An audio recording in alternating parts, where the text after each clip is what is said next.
But in the New Testament epistles, we'll discover that the first two epistles that Paul wrote, apparently, were 1st and 2nd Thessalonians, and they are become our most precious resources from an eschatological or end-time point of view.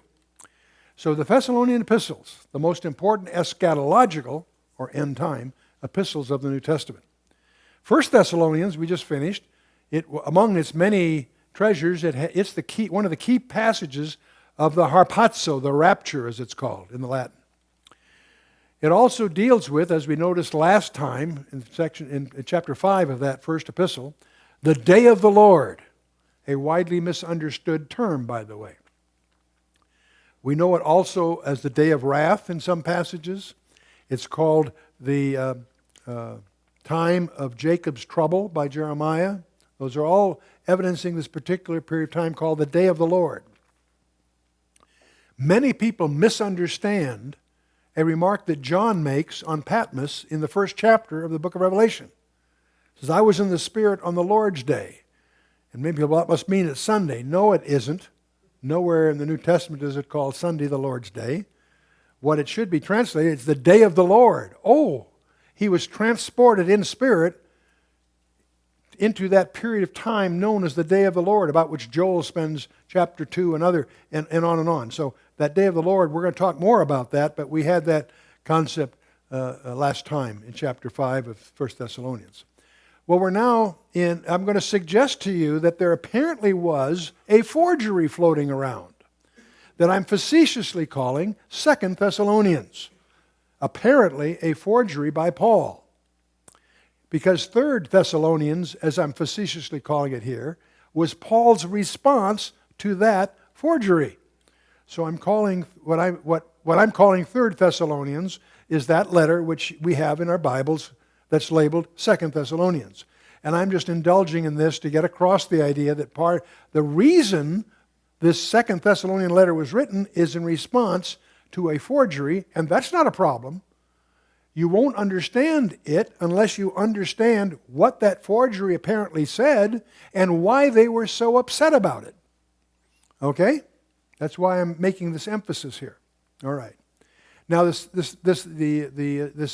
so-called third epistle of Thessalonians, Paul's response to the second one, will deal it's going to be very precious to us. It's very brief. It's 3 short chapters.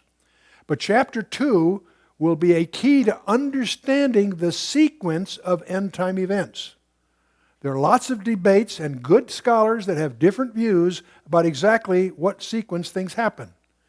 And we're going to get a great insight into all of that by studying very carefully, very precisely, second chapter of what we call 2 Thessalonians. Okay. 1 Thessalonians, it started by looking back. It talked about the conversion, evangelism, and the aftercare of that early church. Remember, Paul was there 3 weeks and then later wrote them a letter. And so what he wrote about was what he had taught them in the first 3 weeks of that church's history. And then that first epistle then looked forward and dealt with what we know as the harpazo, or commonly called the rapture. Okay. Now, 2 Thessalonians, it followed the 1 Thessalonians by only a few months, apparently, in the opinion of some experts. One of the things to understand in the context that they're experiencing here is persecutions have begun. There have been all kinds of uproars throughout Paul's ministry, the first missionary journey, all that, lots of uproar. They were caused by Jews stirring up trouble. But now we're starting to see, at this point in time, the beginnings of persecution by the Roman Empire. In the previous context, the primary passion of the Roman administration was to keep peace. They got upset when there was any uprising and problems. The Jewish leadership, when they would constantly stir up problems with Paul, and that's one thing that especially the writings of Luke, in both the book of Acts and as well as the Gospel of Luke, emphasize. But here, these things, now the tide's changing here. The persecutions had begun.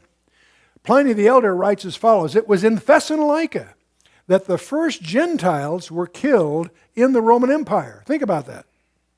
The local Roman governor in that part of the country said that every Christian had to bow before a statue of Augustus Caesar. He had been deified, and statues of Caesar were erected everywhere. Christians who didn't obey the edict were persecuted. So this persecution was key to emperor worship, which of course the Gentiles refused to do. The Gentile Christians refused to do. It was in Thessalonica that they dreamed up the procedure of offering a cask of wine on the altar to Venus or Caesar, and then publicly taking it out to the marketplace and sprinkling it on all the vegetables and on the meat and other goods, announcing that it had all been dedicated to God. See, they did that deliberately. Why? Because anyone who bought or ate of it thereby worshipped a false god. Christians who stopped buying in the marketplace as a witness immediately became marked. The first crucifixions, the first burnings, and the first great persecutions of Christians began then. So this is important to understand. And ask yourself a question now. Why would the church in Thessalonica be upset about that? They obviously didn't like persecution. Who does?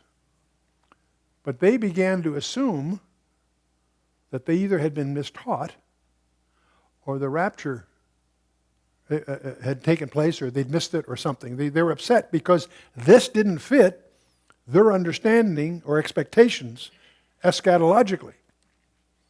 So let's look at the second epistle of Thessalonians. I'll call it our Blessed Hope Part 2. The first chapter is going to talk about the present distress that they're experiencing because the persecutions have begun. The second chapter will deal with the order of events that we're going to want to really understand for lots of reasons. We're going to discover that the whole Thessalonican church was upset by, among other things, an apparent forgery that was being circulated, either circulated or alluded to. Somebody said they had a private letter from Paul and it said such and so, and they're all upset. One of the things you've got to think through is why were they upset? What is it possible that Paul might have said in this forgery that got them so unglued? So unglued that Paul felt compelled to write a letter in rebuttal. That's what we're dealing with here. We're going to discuss, we go in the sequence of events, we get in this strange theological posture. It's coming soon, but not yet. They're supposed to expect it at any moment, and yet, not yet. Then the final chapter will wrap it up in terms of how we should work, for the night is coming.